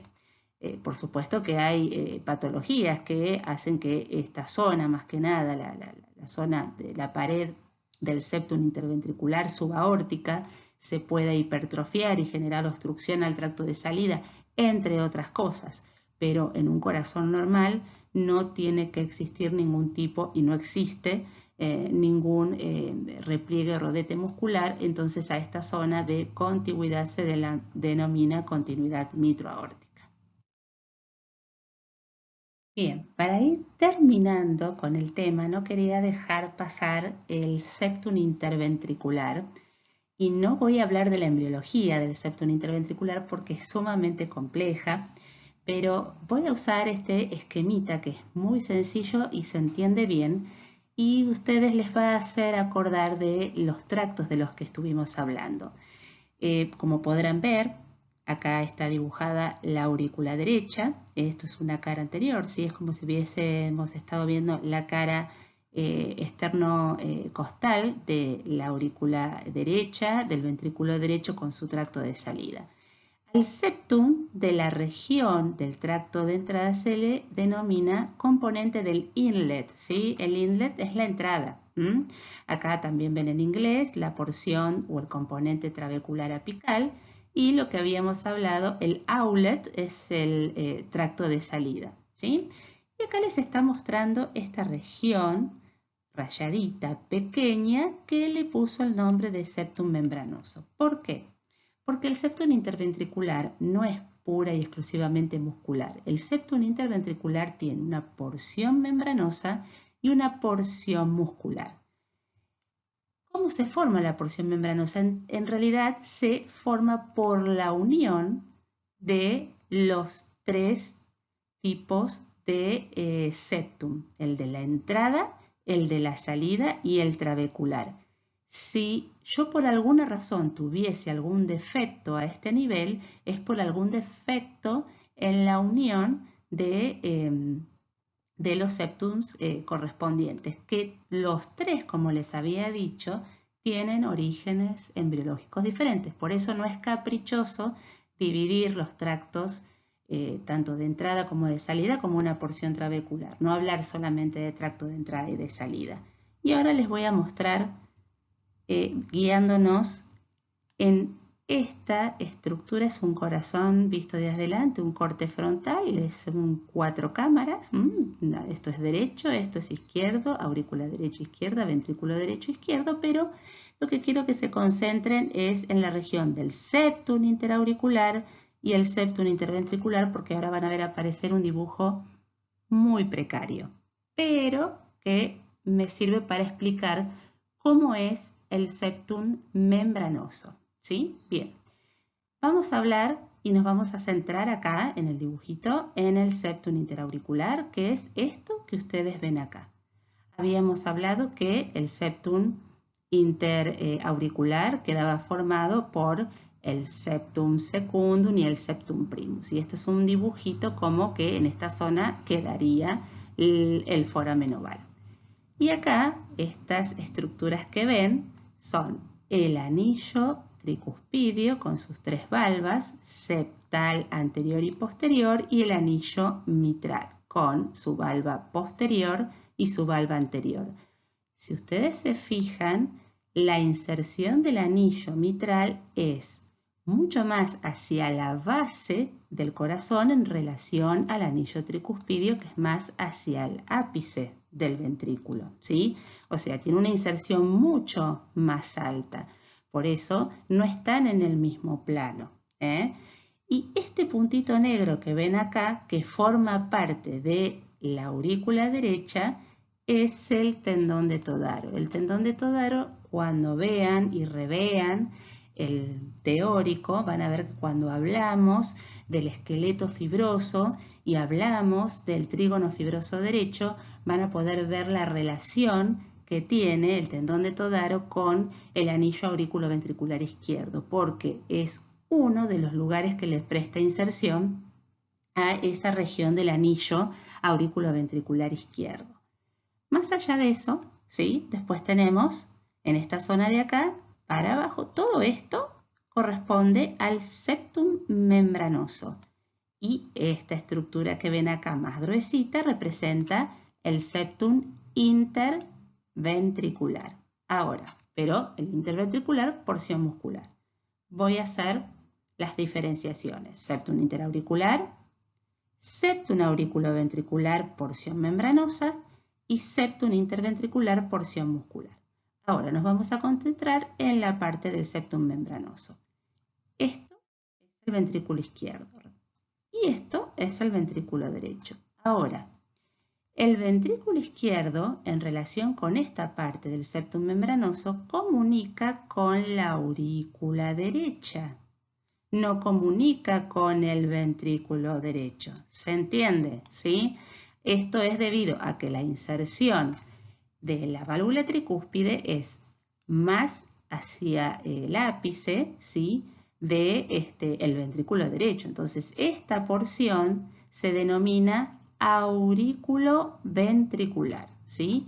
Del septum membranoso. Y esta zona sí comunica el ventrículo izquierdo con el ventrículo derecho. Entonces, esta es la porción interventricular del septum membranoso. Entonces, válvula tricúspide, válvula mitral, como les explicaba recién, el tendón de Todaro que presta inserción, no a todos, por supuesto, a una parte del anillo auriculoventricular izquierdo, la válvula mitral, porción aurículo-ventricular, ¿sí? Porque comunica esta porción del septum membranoso, el ventrículo izquierdo con la aurícula derecha, y la porción interventricular del septum membranoso que comunica el ventrículo izquierdo con el ventrículo derecho.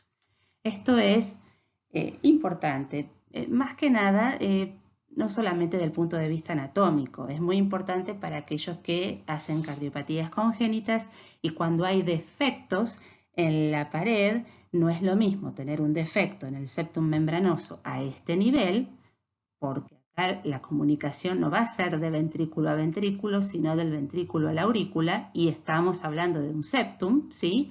Y en el caso de tener un defecto a este nivel, ahí sí va a ser la comunicación entre ambos ventrículos. El resto corresponde al...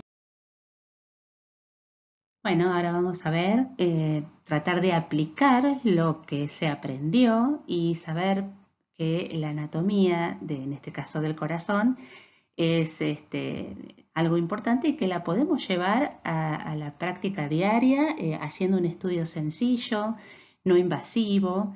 Dentro de la cuestión económica es uno de los más baratos y es en realidad una herramienta diagnóstica excelente que es la ecografía, en este caso Doppler y Doppler color, ¿sí?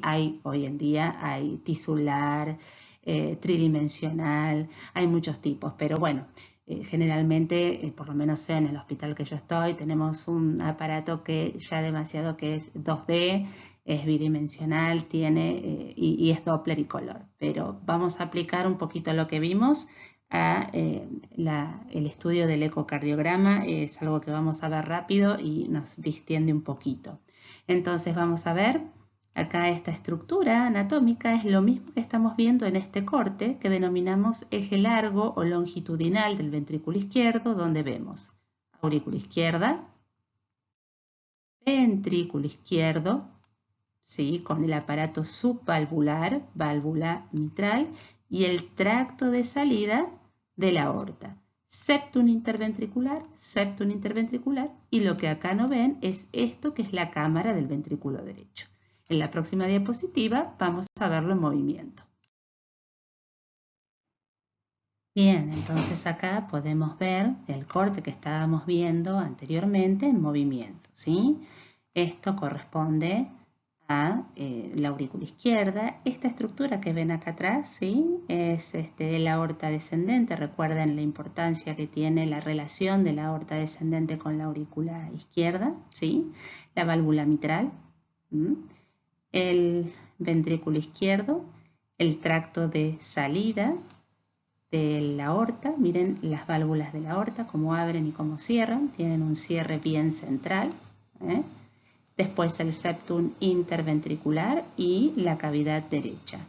Se ve muy bien y lo podemos ver en movimiento y es prácticamente como los preparados anatómicos que estuvimos viendo. Seguimos.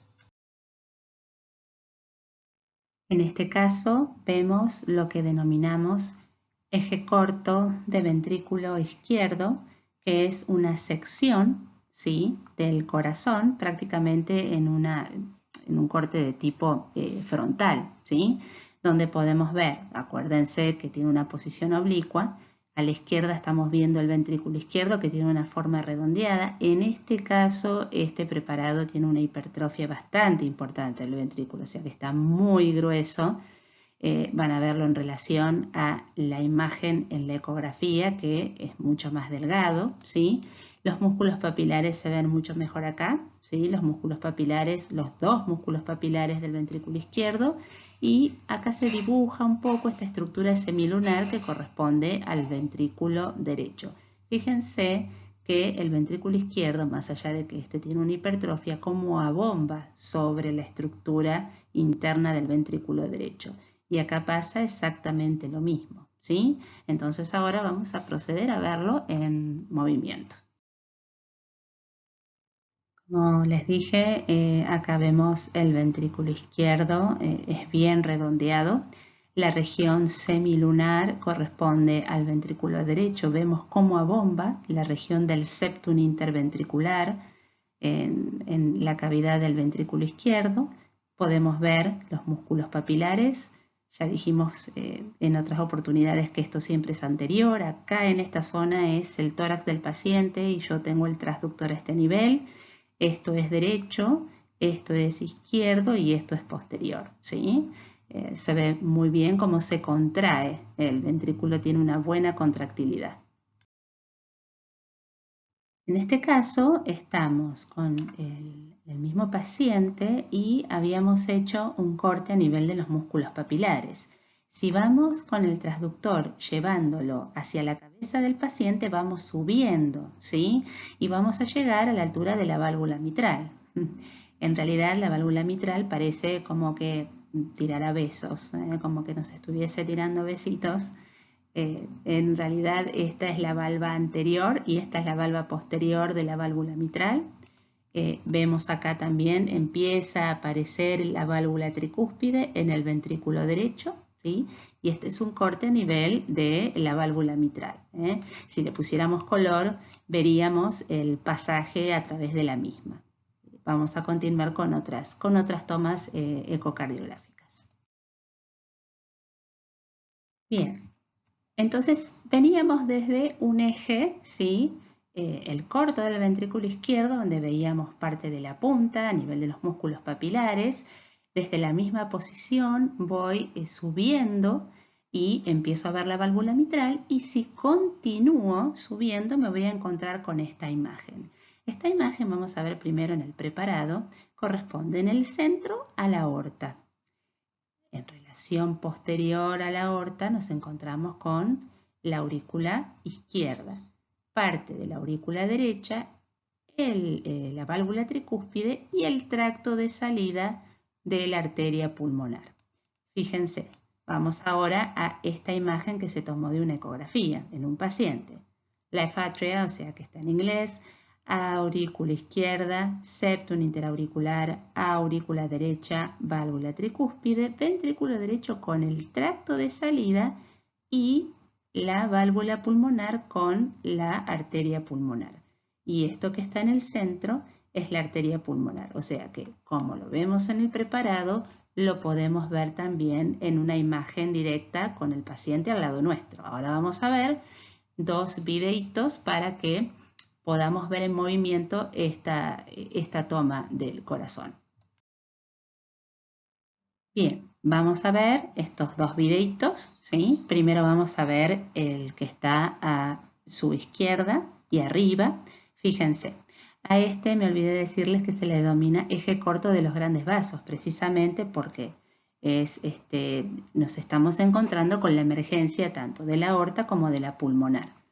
Noten acá, en esta zona, la aorta, la aurícula izquierda, el septum interauricular, la aurícula derecha, miren la tricúspide, el tracto de salida, la válvula pulmonar, que ahí se ve cómo se mueve, y la arteria pulmonar. Hay algo que se ve muy bien acá, que son las tres cúspides de la aorta. La que está hacia adelante, van a ver que cuando abre se ve una en este sentido, otra en este sentido y otra en este sentido.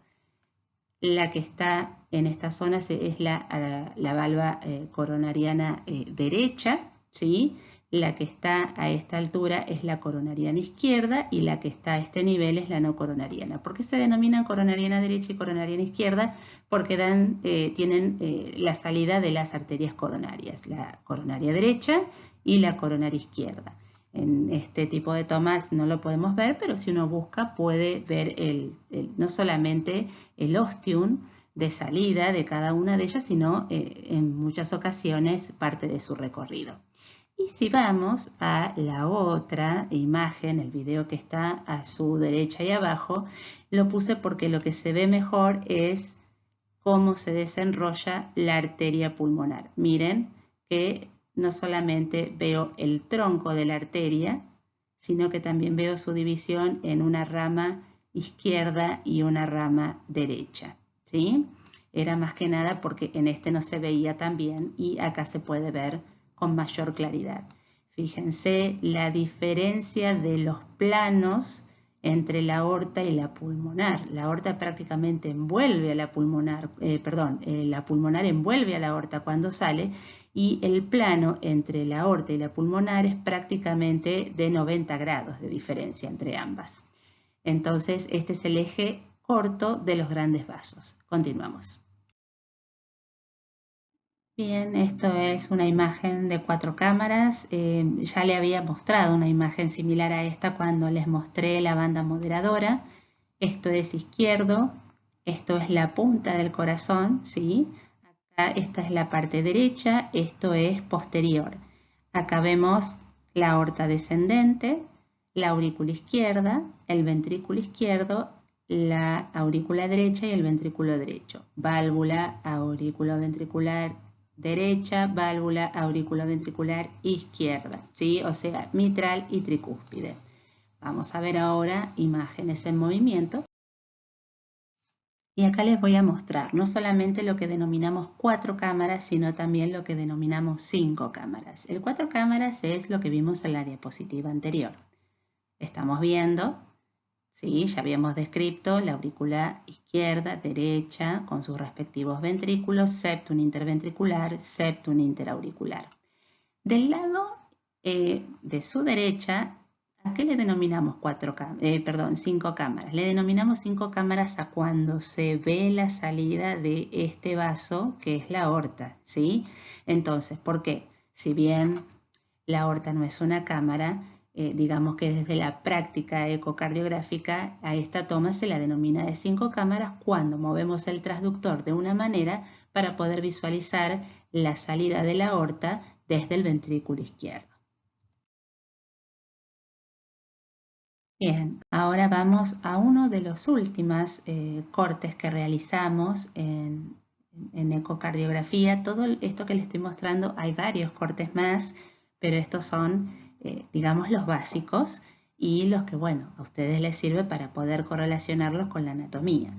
Acá tengo una imagen de lo que es la aorta en su plano valvular, la porción ascendente, el callado con sus vasos, el tronco brachiocefálico, la carótida izquierda y la subclavia izquierda, y vemos, no se ve muy bien, pero pueden dibujar acá parte de la aorta ascendente, el callado de la aorta descendente, y se ve salir un vaso a este nivel que corresponde a la subclavia izquierda. Ahora lo vamos a ver en movimiento.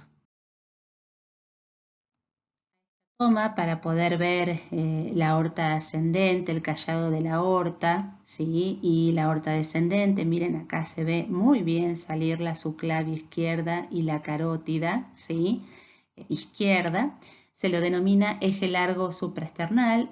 Ponemos al paciente justo el transductor por el hueco supraesternal. Le pedimos que extienda la cabeza lo más posible y tal vez es una de las tomas que molesta un poquito más.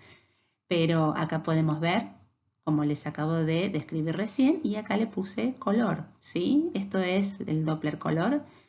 En realidad a veces ustedes interpretan que lo rojo es sangre oxigenada y lo azul es sangre sin oxigenar, como solemos pintar las cosas en los preparados que se pintan o en los libros, y en realidad en lo que es la interpretación desde el punto de vista ecocardiográfico es distinto. Todo lo que es rojo es lo que se acerca al transductor y todo lo que se ve en azul es lo que se aleja del transductor. Por eso de la aorta ascendente se ve en rojo y de la aorta, de la aorta ascendente hacia el callado se ve en rojo y de la aorta descendente hacia abajo se pinta de azul. Bueno, y acá le quise poner imágenes en movimiento con Doppler color, ¿sí? Miren, acá recuerden que este era un eje largo longitudinal del ventrículo izquierdo, este era un eje de los grandes vasos, ven cómo pasa la sangre por la arteria pulmonar con la aorta en el medio. Esta es una imagen que se detuvo por alguna razón, pero bueno, es una imagen de 4 cámaras que también se ve el color, pero acá vemos un 5 cámaras que es, podemos ver, ¿sí? También la salida de la aorta. Fíjense lo que yo les comentaba acerca de los colores. Cuando se aleja el color se ve en azul, cuando se aleja del transductor, ¿sí? Ven acá como la sangre entra al ventrículo y pasa a la aorta, se aleja de nuestro transductor, se ve en azul, ¿sí? En el caso de la válvula tricúspide, la sangre que ingresa se ve en rojo porque se acerca al transductor. Esa es la correlación de los colores. Cuando vemos algunos colores entre amarillo y naranja, si bien acá no hay ningún tipo de alteración en estos corazones, nos sirve para poder ver defectos, estrechamientos, lo que llamamos estenosis, insuficiencias, y al formar una turbulencia, el color, eso genera otro tipo de color que nos ayuda también a ver por ahí defectos que desde el punto de lo bidimensional, que eran las imágenes que estuvimos viendo antes de colocar el color, a veces no son visibles hasta que le ponemos el color. Bueno, y ahora sí, para finalizar, les voy a dejar al final 2 videos que, si bien están editados, están sacados de YouTube, y al principio de cada uno está la dirección para que ustedes los puedan consultar si desean. Los acorté un poco, pero hablan de la circulación, o sea, de lo que es un ciclo cardíaco, cómo es el pasaje de la sangre tanto en la circulación sistémica como en la circulación pulmonar. La circulación sistémica es el circuito mayor y la pulmonar es el circuito menor. Y en el segundo es lo mismo, pero es un poco viendo desde el interior de las cavidades. Bueno, espero que hayan disfrutado de la clase. A lo último también se pone la bibliografía y un agradecimiento por haberme soportado durante este tiempo, y siempre a su disposición para lo que necesiten. Bueno, que tengan un buen día. Hasta luego.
Veamos las válvulas cardíacas en un viaje por el interior del corazón que iniciamos en la aurícula derecha.